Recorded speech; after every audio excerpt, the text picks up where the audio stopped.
everyone, I shared with you about a week ago that my friend had given me some starter to make some bread. And I was a little bit nervous about it because I thought, okay, the instructions are very in-depth and you have to plan this just right. Well, I did mess up planning it, but I did make the bread, and I'm about to share that video with you and let you see how this turned out. When you're given a starter, the first thing you want to do is put it in the refrigerator. And then you're going to feed it every 3 to 5 days, which amounts to about once a week. You'll just take the starter out of the refrigerator and you will mix up a half a cup of sugar, 3 tablespoons of instant potatoes, and I'm just using the buttery home-style Idaho potatoes. Now you will add 1 cup of warm water, and I just heated that in the microwave. Give it a stir. You want to mix this really well. And we are going to add this to the starter. Also, you will mix this really well too. Now you're going to let this sit out once you've mixed this for 8 to 12 hours. According to my friend, the microwave is probably the best place to put it, and that's what I did. After 8 to 12 hours later, we are going to make some bread. If you don't want to make bread, you can give that starter you pour off. We're going to pour off a cup. You can give that to a friend, or I guess you could toss it if you're not going to use it. I know it sounds a little confusing, but once you make it one time, it's pretty easy. Now you're going to need a large bowl, and we're going to add 6 cups of bread flour. I'm using gold medal. I couldn't find white lily. I hate that I couldn't. But now my friend says she uses white lily or Martha White. Mine turned out great, but I do think hers was better, so I'm definitely going to make sure to try to find the white lily next time. Although this was good if all you can find is gold medal. But again, 6 cups of bread flour to a large bowl. Now we're going to add a half a cup of sugar, 1 tablespoon of salt. And I went ahead and I mixed those ingredients together. Now we are going to pour off 1 cup of the starter. And you see all that foam at the top? It is supposed to do that. If you see that, that's good. It gets kind of bubbly. Go ahead and stir that up. And we are going to pour 1 cup off of this. Now, every time you feed your starter, you will pour 1 cup off of it. Then you will put your jar of starter back into the refrigerator. Now the cup of starter is what you're going to use to make your bread. So go ahead and pour it in. Now you'll need a half a cup of corn oil. I didn't have corn oil, so I used canola oil. I believe the difference between the two is that canola oil is a lighter yellow and corn oil has a more light buttery taste. So next time I will use corn oil. But my bread turned out great. It wasn't as good as hers. The taste was as good as hers, but the texture, hers just, I don't know. Her texture looked a little better, but y'all, mine was good. I went ahead and mixed this. Although we are not through yet, we're going to add 1 more ingredient. Now we're going to add 1.5 cups of warm water, and I did heat that in the microwave as well. And I made sure to use filtered water with this recipe and also when I feed it. I mean, that's just a personal preference of mine. I'm sure you could use tap water.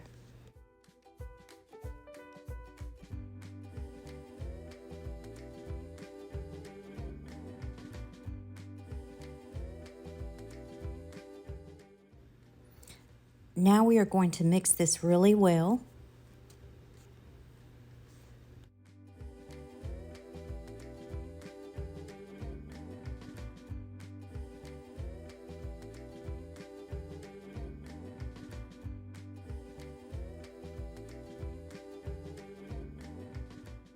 And once you've got that mixed, we're going to pour just a little bit of oil over the top. And then we're going to turn the dough over so that it's greased on all sides. We're going to pour a little more on the other side. Just a little dab of do ya. And then once you've got that oil on there, we are just going to cover this with plastic wrap. And you just want to cover that loosely. Now we're going to let this stand to rise 8 to 12 hours. You can leave it longer as well. Now we're just going to punch it down right in the middle and divide it into 3 parts. Now you're supposed to knead each part lightly. I was advised not to over knead it because it will be heavy, which makes total sense. So I just kind of left it in my hands. I did not throw this down on any flour and knead it. This has oil on it, so it didn't really stick to my hands. You will need 3 bread loaf pans. I had 2 bread loaf pans, and then I had another one shaped like a bread loaf pan. It's not quite as tall, but I made this work, and it worked great, actually. And I do have one metal pan, and the other ones are glass. I couldn't tell a difference between metal or the glass. And you can get those metal pans fairly cheap. Maybe the dollar store, I think, has them for like $6. You can get the glass pans at Walmart or Kroger's. And now I'm just spreading this out into my pans. And you shape it into the loaf, and you put it into the greased pan. And then we're going to let this rise 6 to 8 hours. Now, all day is okay, is what she told me. She has left hers all day to rise. And honestly, I kind of think the longer you let it rise, maybe the fluffier it might be. I did only let mine rise 8 hours. And you do want to spray your baking dishes with some Pam. Pam is not my favorite, but I did use that for this. Mostly because I was tired. I ended up doing this at midnight. This is midnight because I didn't plan it correctly, because the only hard part in this is the planning, because you have to let it do some rising, and then also your starter has to sit. So it's a little bit of planning that goes into this. But so I think I've got it now. You need to start it early in the morning, your starter, and then by the afternoon you can make your bread, and you can let it rise and then bake it the next morning. I think that's what I'm going to do from now on. Okay, so now I've got it all in my pans, and again, we're going to let this rise 6 to 8 hours. All day is okay, but I did take and put some of that plastic wrap loosely over the top of each pan. I just don't like leaving things setting out like that. I guess you could put it in your oven.